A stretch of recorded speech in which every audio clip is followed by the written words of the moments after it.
Jadilah pada kami tak bodoh, meski memang kami tak pandai, tapi kami berjanji akan tetap mengkritik sesuai isi hati.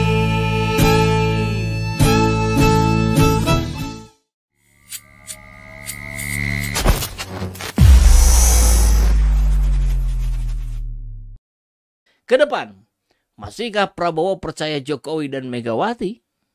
Prabowo kan bukan keledai. Nah, ini konteks judulnya ya. Prabowo kan bukan keledai. Makanya mulai sekarang Prabowo harus terbuka menyatakan kekecewaannya. Kan kita ingat juga ya, tempo hari udah teges-tegesan itu Cak Nun. MH Ainun Najib bilang, wah ini harusnya menang nih, tapi dibohongi apalah kalimatnya yang kurang lebih seperti itu. Langsung enggak. Ini Prabowo tidak mau terbuka kalau dia kecewa gitu. Nah harusnya sekarang tuh belajar dari pengalaman. Ya. Harus gesit seperti Surya Paloh. Jangan takut bersikap berseberangan demi negara dan bangsa. Paling tidak segera mundur dari koalisi Indonesia Bersatu, koalisi Indonesia Hebat, ataupun koalisi kebangkitan Indonesia Raya. Biar nggak semakin ditinggalkan rakyat gitu, biar nggak semakin ditinggalkan pendukungnya oleh pendukung Gerindra gitu. Cukup sudah ikut menyengsarakan rakyat dengan undang-undang seperti Omnibus Law, Minerba Fund Cipta Karya, dan maksudnya ya, dukung IKN, kereta api cepat, dan berbagai proyek lainnya.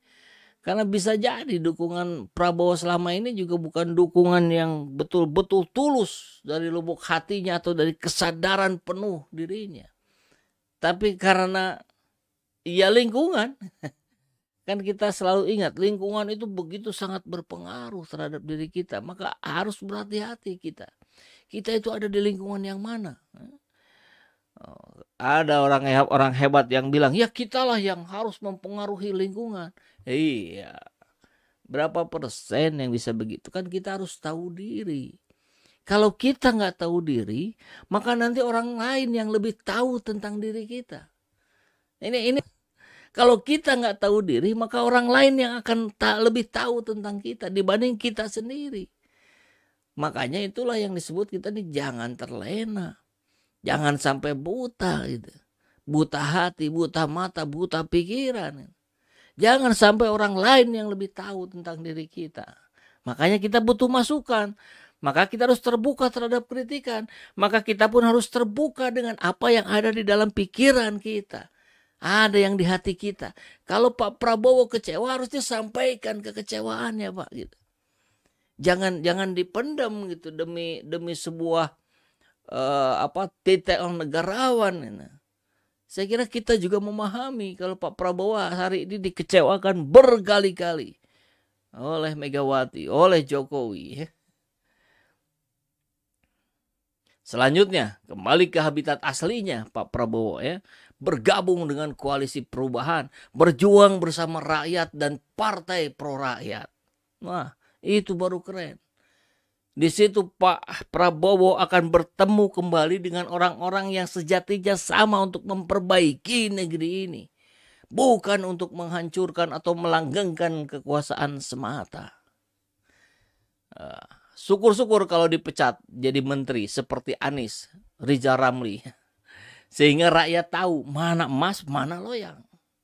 Rezim telah menyia-nyiakan pengorbanan dan kesetiaan Prabowo. Sampai menjilat pun dilakukannya.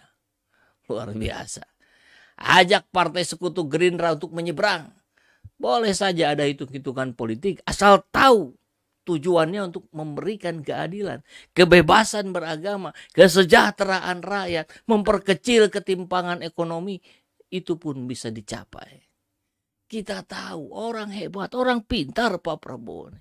Tapi karena masuk lingkungan yang tidak sesuai dengan karakter dirinya, limbung, akhirnya terbawa lingkungan.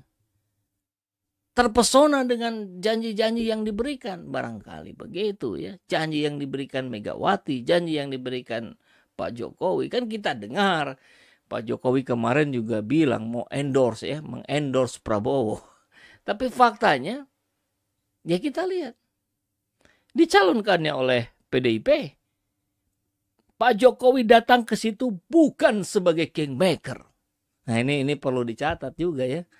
Pak Jokowi datang ke Batu Tulis ya, ikut hadir dalam pencapresan Ganjar oleh PDIP bukan dalam kapasitas sebagai kingmaker yang diharapkan sebelumnya. Kan kalau Pak Jokowi sebagai kingmaker, kan kita tahu bersama ya, konteksnya adalah Ganjar itu dicalonkan oleh KIB. KIB ini yang akan dipegang oleh Jokowi. Nah sekarang beralih ke Megawati. Meskipun tentu kita tahu bersama di situ ada tarik-menarik yang sangat luar biasa. Bagaimana barangkali peran-peran oligarki pun cukup kental ada di sana.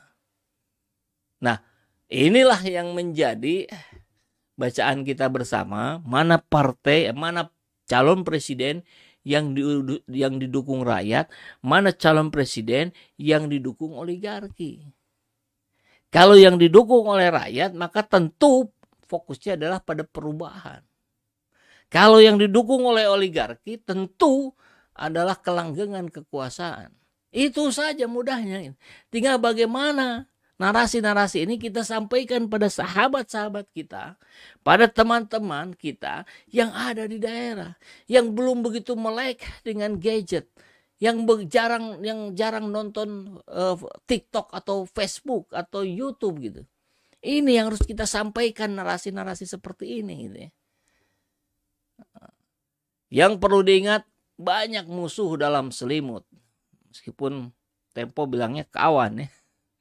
Tapi kan tadi bilangnya kawan jadi lawan, lawan jadi kawan. Ini sangat mudah bergeser hari ini. Yang tentunya tidak ingin Prabowo jadi presiden dengan menyodorkan data-data yang tidak akurat. Puja-puji seperti Prabowo juga layaknya. Jika Gerindra bersikukuh mendorong Prabowo nyapres lagi di Pilpres 2024, ini pertanda Gerindra ingin menjebak Prabowo. Hati-hati. Kita ingat Pak Harmoko ya, detik-detik menjelang kejatuhannya Soeharto, Pak Harmoko kan tetap bilang rakyat mendukung Bapak, rakyat ada di belakang Bapak, rakyat ingin Bapak melanjutkan kepemimpinan Indonesia. Padahal di bawah sebaliknya. Ini yang harus menjadi perhatian penuh dari Pak Prabowo. Jangan kemudian luput atau terlena dengan ucapan-ucapan di lingkar dekatnya Bapak. Bapak harus turun ke bawah, betul-betul melihat apa yang ada di bawah, perubahan apa yang diinginkan oleh rakyat.